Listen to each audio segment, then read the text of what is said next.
আসসালামু আলাইকুম ওয়া রাহমাতুল্লাহ। সারা বিশ্বের সংবাদ 7.30 মিনিটে আপনাদের সকলকে স্বাগত।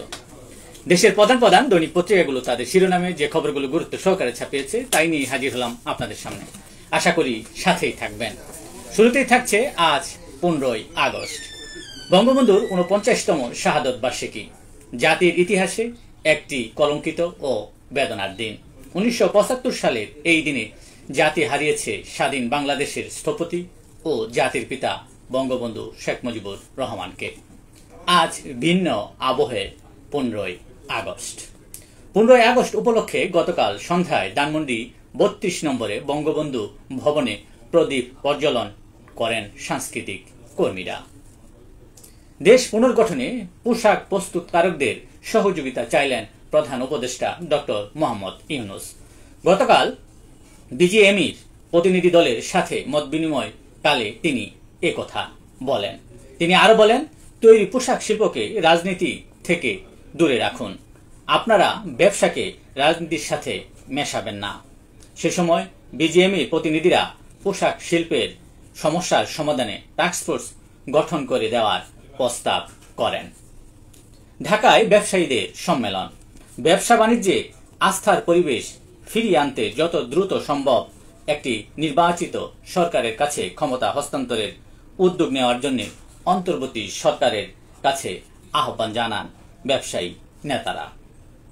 হাসিনার বিরুদ্ধে গণহত্যার তদন্ত শুরু। আন্তর্জাতিক ট্রাইব্যুনালে মামলা। আনিসুল হক ও সালমান এফ রহমানের 10 দিনের রিমান্ড মঞ্জুর।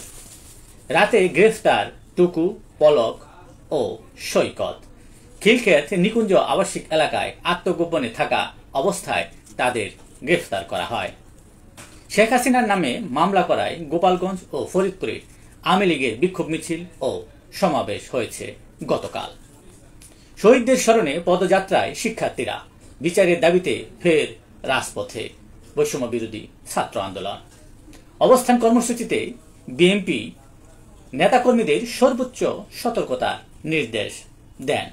সে সময় বিএনপি মহাসচিব মির্জা ফখরুল ইসলাম আলমগীর বলেন, আবারও মাথাচাড়া দিতে পারেন স্বৈরাচার শেখ হাসিনা। তিনি আরো বলেন, এখনো বিপদ কাটেনি, আমাদের ঐক্যবদ্ধ হয়ে জনগণের সরকার প্রতিষ্ঠা করতে হবে। সরকারের সঙ্গে দূরত্ব চায় না বিএনপি। সরকারের মেয়াদ স্পষ্ট না হওয়ায় অসন্তোষ নেতাকর্মীদের মধ্যে। পুলিশ কর্মকর্তাদের বিরুদ্ধে বিএনপির 2টি মামলা।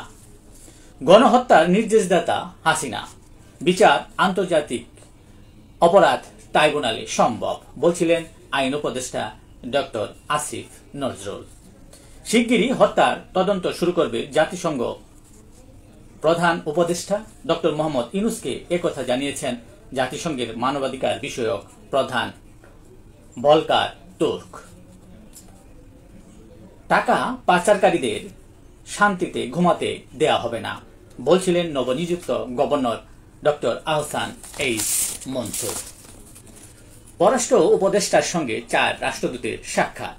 সে সময় চীনা রাষ্ট্রদূত বলেন, চীন অভ্যন্তরীণ রাজনীতিতে হস্তক্ষেপ করবে না। অন্তর্বর্তী সরকারের সাথে কাজ করতে আগ্রহী ভারত বলে জানান ভারতীয় রাষ্ট্রদূত। দ্রুতই শান্তি ফেরার আশা সৌদি আরবের। অন্তর্বর্তী সরকারকে সর্বাত্মক সহায়তা করবে যুক্তরাষ্ট্র বলছিলেন যুক্তরাষ্ট্রের রাষ্ট্রদূত। দেশের প্রধান প্রধান দৈনিক পত্রিকাগুলো তাদের আন্তর্জাতিক খবরে যে খবরগুলো গুরুত্ব সহকারে ছাপিয়েছে তার মধ্যে শুরুতেই থাকছে, ইসরায়েলকে $2000 কোটি অস্ত্র দেবে যুক্তরাষ্ট্র। তেল আবিবে রকেট হামলা চালিয়েছে হামাস। কুরস্কে ইউক্রেনীয় বাহিনী আরও অগ্রসর হচ্ছে। রাশিয়ার বেলগুরদু অঞ্চলে জরুরি অবস্থা জারি। কলকাতার হাসপাতালে চিকিৎসককে ধর্ষণের পর হত্যা। মহিলাদের রাতে পথে নেমে প্রতিবাদ, প্রশাসনকে দুষলেন রাহুল গান্ধী।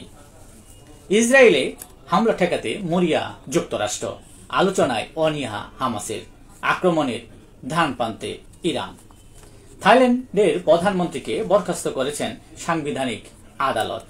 রায়ে বলা হয়েছে, প্রধানমন্ত্রী উদ্ধত আচরণ করে নৈতিকতার নিয়ম লঙ্ঘন করেছেন। সরে দাঁড়াচ্ছেন জাপানের প্রধানমন্ত্রী। ফলে আগামী নির্বাচনে তিনি আর প্রধানমন্ত্রী হিসেবে প্রতিদ্বন্দ্বিতা করছেন না।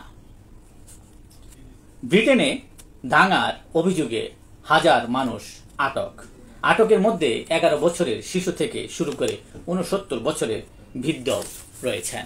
এই ছিল দেশের প্রধান প্রধান দৈনিক পত্রিকার শিরোনামে উঠে আসা শীর্ষ সংবাদ, যা নিয়ে এতক্ষণ আপনাদের মাঝে উপস্থিত ছিলাম। আশা করি আপনাদের ভালোই লেগেছে।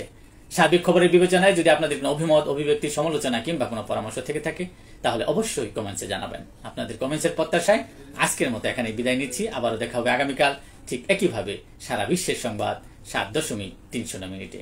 সে পর্যন্ত অবশ্যই ভালো থাকবেন, সুস্থ থাকবেন। আসসালামু আলাইকুম ওয়া রাহমাতুল্লাহ।